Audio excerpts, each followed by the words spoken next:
Hi everyone. I just wanted to come on and do a quick video about why I decided to do a remake of Santa's Present Run.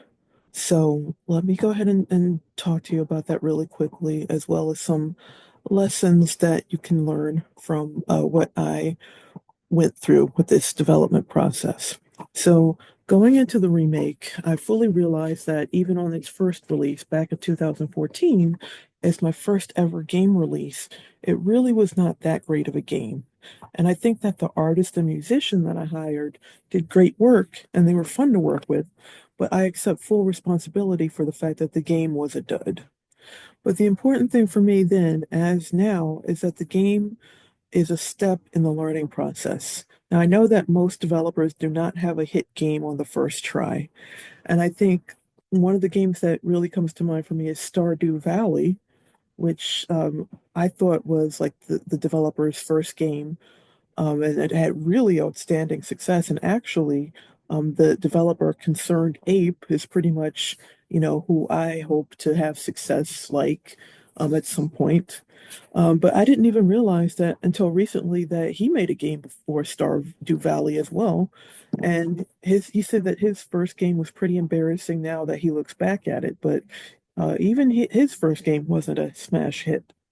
So I know that with this game, it did not do really well when I released it, and I don't expect it to really take off all of a sudden now either.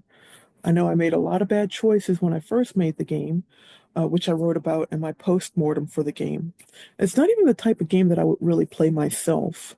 And ultimately, I want to make RPGs and adventure games, but those take a lot of time.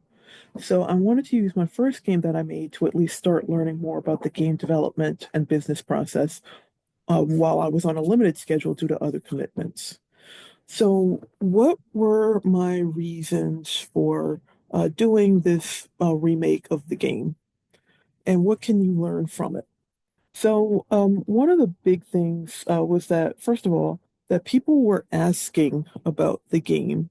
So, I have a lot of students that I work with, and they wanted to know, well, what games have you done, right? And this first game was released on Android and Windows, and it's not, I don't think it's available for Android anymore from the Google Play Store, but you can still get it like on Amazon Kindle. But not everybody wants to download or can download the game for those systems, right? So I wanted to at least have something that they could look back at and say, okay, this is the game that she worked on, right?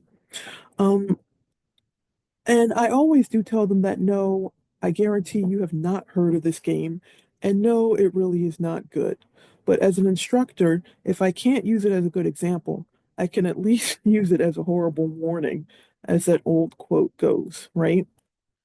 So that brings me to my next uh, point is the fact that this remake, and the initial version of the game was a learning experience. Okay, so as I mentioned before, even with a bad game, you could still learn something from it. So after the initial release, I did a post-mortem to really examine what went wrong and what went right so that I could get better next time. And one of my biggest lessons was that I really should have had someone else play and test the game and gotten feedback before I put so much time and so many resources into developing it for release. Then someone could have told me that it just isn't a fun game.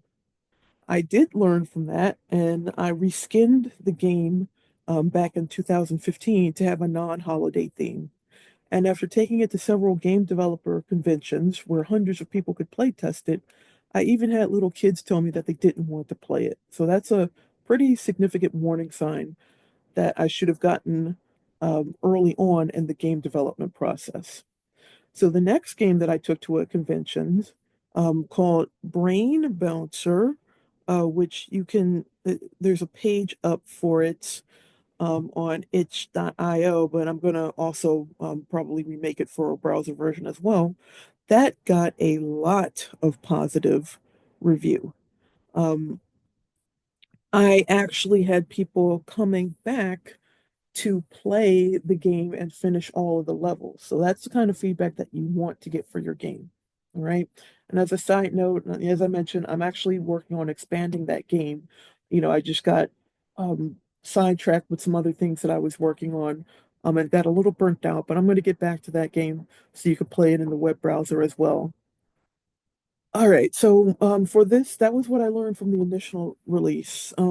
For this version of the game, the remake, I also use this as an opportunity to learn more about the G Develop engine, right? So there were a couple of new things, new skills that I learned while making this game, that I can use for my other games, and that also helps me, if in the future my students want to do something with G Develop, or I could possibly use it as a teaching tool.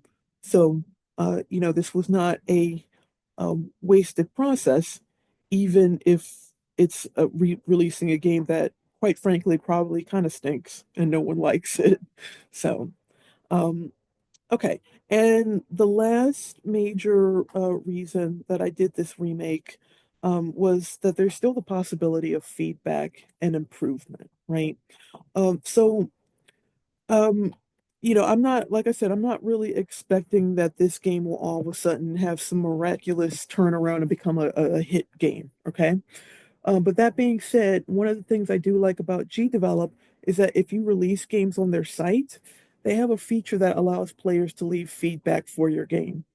And if there are people who actually enjoy the game, who might find it later on, there's always a chance that I can learn from the feedback and make the game better so that it might actually become a decent game. And, I'll just say now, thanks to people who have left feedback. Even if you're not releasing your game on GDevelop's site, and the site is, I think, called gd.games, you can still get feedback in other ways. Like I mentioned, I've taken my games to live events and watched people play them and gotten feedback in person. So even if the players don't say anything to you, watching them play can give you some idea of what they like, what parts of the game might drive them away, where they're struggling, how long they play, and so on. You can also use a Google form or other survey if you play test a game online or even in person. And that way, players can leave you a lot anonymous feedback, and you have a way to collect and preserve the information that you gather. So at live events, you might even bring paper surveys and maybe give players some candy or some treat to thank them for their feedback.